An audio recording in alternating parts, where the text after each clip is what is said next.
Welcome back to the studio. Daniel Jones, Executive Director at the Haven of Rest. Good morning, Daniel. Morning, Richard. And also here today is Annette Chapman, Vice President of Grant Making at Battle Creek Community Foundation. Good morning, Annette. Yep. Thanks for being here, both of you. And such short notice, we were emailing and texting at 9 o'clock last night to work this out. Why are you doing up that late?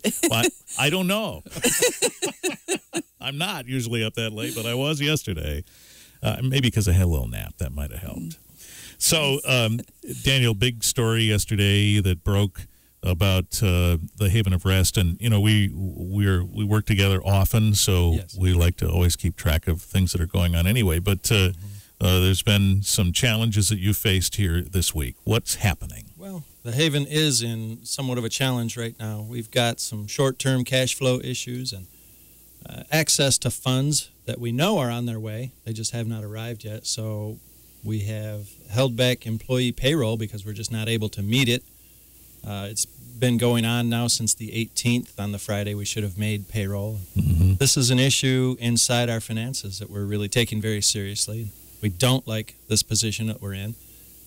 I don't think the headline in the Enquirer necessarily did us any favor when it says employees flee. Yeah. I like to flip it around. You know, we lost 3 employees over this issue, and of the 63 that we had before things happened, so 60 of my employees did not flee. Uh-huh. And, you know, we are working through this. And as the story mentions, it's not the first time this has happened. We've had the ongoing issue since the spring of this budget deficit, and we're just kind of righting the ship right now. And with help from partners in the community like the Community Foundation, we're going to right this ship and sail it on through the end of the year. When these situations have presented themselves previously, how have you handled that? In a similar way, we've started with the very lowest paid employees and paid them what we could and worked our way up so that literally the last paycheck cut would be the executive directors. So we've worked that in the past, and that has happened before. Now it is really that we can't pay anybody for this short term. Excuse me. And we are just waiting on some funds coming from the federal government as well as a local corporate grant that will more than cover the payroll that we missed. And when we get that, we will pay our employees and then move forward. So, really, I've had a little experience with this as a president of a nonprofit board. Sometimes the bills come before the money when you're talking about programming, funds, and that sort of thing. And this sounds like that's what this is, Daniel. Yeah, there's a delay in some of those funds coming for 2 specific programs. And they're both federal government related, so we've done the paperwork to get my signature as the authorized signature to release these. I've been in this position for a month now, and it's just a question of waiting that paperwork out. So unfortunately, that's where we're at. But HUD has been very responsive to us, and I'm looking forward to resolving that issue within a week. But as I say, I think, you know, we brought Annette here today, and she has really come through for us, and we are able to, you know, make this problem go away with a short-term loan from the Community Foundation. We'll pay our employees on Monday for the payroll we missed on the 18th, so 10-day delay. And we'll talk about that with Annette here in a second. Those 3 folks who left, are those critical positions? Mostly in the child care ministry that we have, and it's unfortunate because that kind of puts our staffing at low ratios, so we're scrambling with that. But in that situation, I mean, our services to the homeless do not stop. Our services and programming to folks that are involved in our substance abuse treatment does not stop. So, no, we've not missed a beat. All right. So, Annette, this is a situation that I don't know how frequently this happens, but the Community Foundation typically, I think, correct me if I'm wrong, is in a position when you're talking about grant making of following a process that probably takes some time to evaluate and so on. This seems like a quick pivot here to respond to a urgent situation. Yes. You know, from time to time we're called upon when we have emerging issues such as this one. You know, we were contacted by Dan just the first of this week, and we tried to be responsive to community needs. This particular organization serves, you know, one of the most vulnerable people in our community. It's an essential service, and we have a historical partnership with the Haven of Rest. And so, you know, we look at all of those things, and maybe what the amount of the request was and that it's a short-term sort of thing. And it seemed like the right thing to do to help out in this situation. We understand how grants work, especially state and federal funding. And there's a lot of bureaucracy sometimes involved in that, and paperwork and signatures and approvals. And sometimes, they're very restricted funds. And so in this particular situation, there's no question really about it. However, we are always concerned about the health of an organization and all of them, actually. Right. And so we did put some terms around the short-term loan. It is a very short-term loan. However, we don't want organizations to be put in this spot in the future. Right. So one of the things is we have a consultant that we ask them to work with to help work with them and their board to make sure that, in the future that this doesn't happen again. Having qualified staff and continuing to provide quality services is of the utmost importance. And we don't like to see it when the staff isn't, paid. We understand it. However, that's a big reason why we did what we did. Okay. So the amount is $50,000. Does that help you, Daniel? Yeah, I mean, that is the amount of a payroll every other week at the Haven. Okay. And that sounds like an awful lot of money. If you break down those 60 employees, we've got 4 administrative staff, and beyond that, everybody is serving in programming. They are serving the homeless, they are serving in child care, they are serving in substance abuse treatment programs. So it may sound like a lot of people.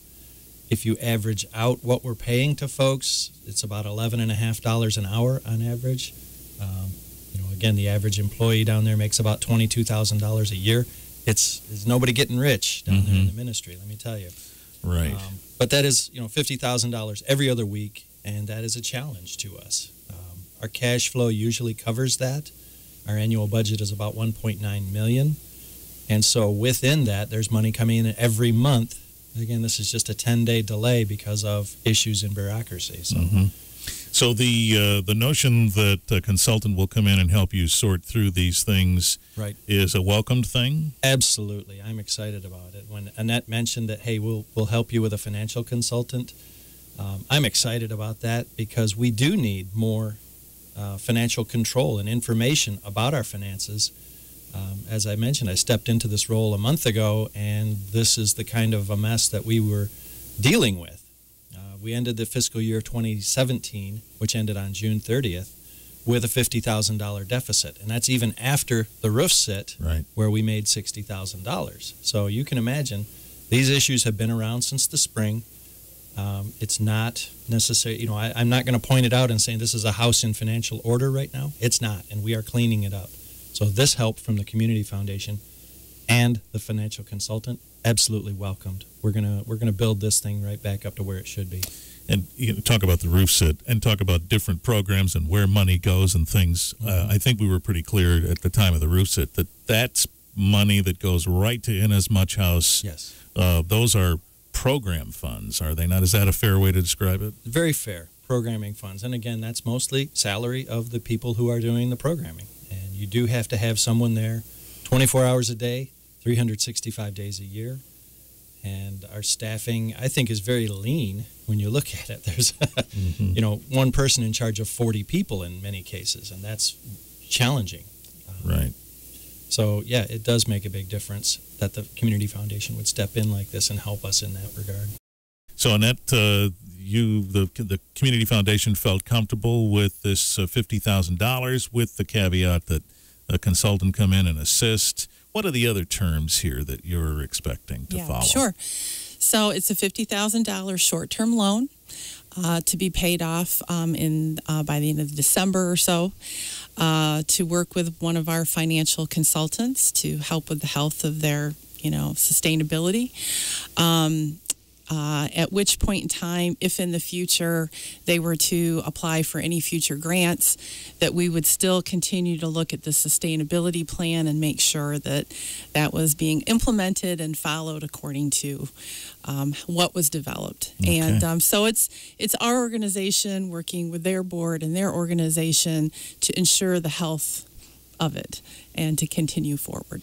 Okay. So the pay schedule here, Daniel, is one that you feel comfortable with? Yeah, very comfortable.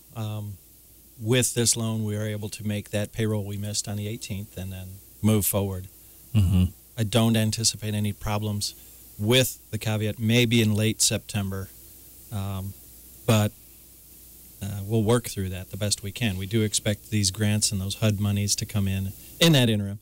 On a bigger $30,000 view, Mm-hmm. to look down at the Haven as its own organization, it's big. It's 12 ministries going on. We're feeding 65,000 meals a year. We have to look inside and find efficiencies. And we've concentrated on growing the revenue side of things, but we do have to look at where we can pull back and where we can reduce costs. Hopefully not reduce services dramatically, but we do need to cut back. We have to run it fiscally responsible. We're no longer a mom and pop shop. We are a $2 million a year organization that's got to act like one. Right. And in that we have to build reserves. We have to build, reliable banking relationships. We have to build these things in, and we're going to do that. Mm-hmm. I think it's typical when an executive director changes that everything gets examined anyway from the new point of view that you have now in this position. So I presume that the things to which you refer, the examining of efficiency potential, that was already happening, I would imagine. Within the last month, I've never juggled so many things in the air as I'm juggling right now. It's crazy. We have to comply with federal regulations for feeding our veterans in our veterans programs. We have to comply with regulations on our child care ministry. So we have to do a lot of things, and we're examining how we do those. And I think I've mentioned before, we do a lot of things well, but we don't do a lot of things excellently. And that's my vision for the Haven, is to do things excellently. And if we're not doing them well, we're not doing them excellently, we're not going to do them anymore. So we need to make change down there. And that's really, you're right, kicking over the anthill here and examining everything. And we'll come out of it a stronger organization. Mm-hmm. God will do things through this that work through the Haven to make us more effective. Annette alluded to a sustainability plan. Was that something that you already had worked on at this point, or is this something new? We've always had short-term budgeting, and in the past we've always budgeted within plus or minus, 0.5%. And I don't know about you, but I make more than 5 or 10% errors all the time. So we have budgeted without any margin of error. Last year, one of our grants supporting the Men's Life Recovery Program was cut by $88,000. And that's 2 or 3% of that entire budget right there. So we have to do a better job of budgeting with some surplus and going forward with a stronger budgetary approach. And at the same time, while this is all going on, it's probably safe to say that the demand for your services is not going down. It is not going down. And we're coming into the time of year when it's cold outside and there's increased demand. Right.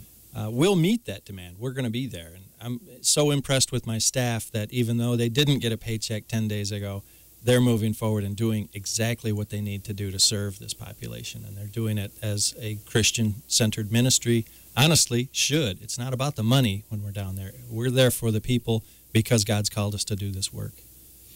Annette, as far as the big picture in grant making these days, is there more demand for grants now?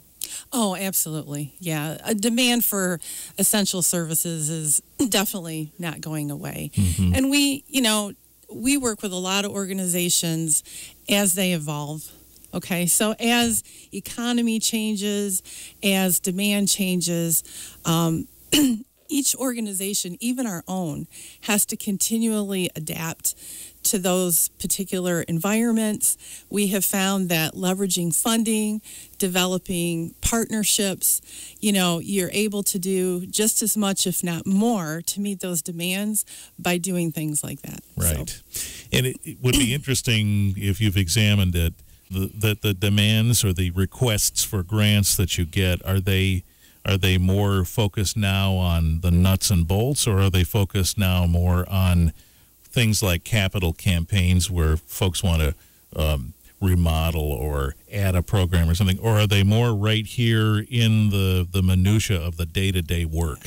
Well, we've been very lucky, actually. So the Community Foundation sees that the nuts and bolts of it, okay, and the demand there. However, the Kellogg Foundation has given us some funding to look at capital campaigns. And what you see is the infrastructure of these organizations. They're so busy trying to make revenue for the programming aspect of it and the operations that they don't have the money to put in their infrastructure. Mm-hmm. And so we've been blessed with the fact that the Kellogg Foundation has given us money to re-grant out for capital campaigns. So a lot of people don't understand that's a completely different bucket of funding. But that is a necessary thing to keep those programs ongoing. Absolutely. Well, if anybody is busy in their own finances trying to figure out how to save $10 a week to put toward a roof or a furnace or something, you understand the difference. You've got the stuff that pays the bills and the stuff you're trying to save for that rainy day. Mm-hmm. Well, we appreciate the time that you've given us today, and Daniel, of course, anytime you want to come back and update us, we'll be here. Sounds good. Thank you, Richard. Thank you, Richard. Thank you both very much for the update.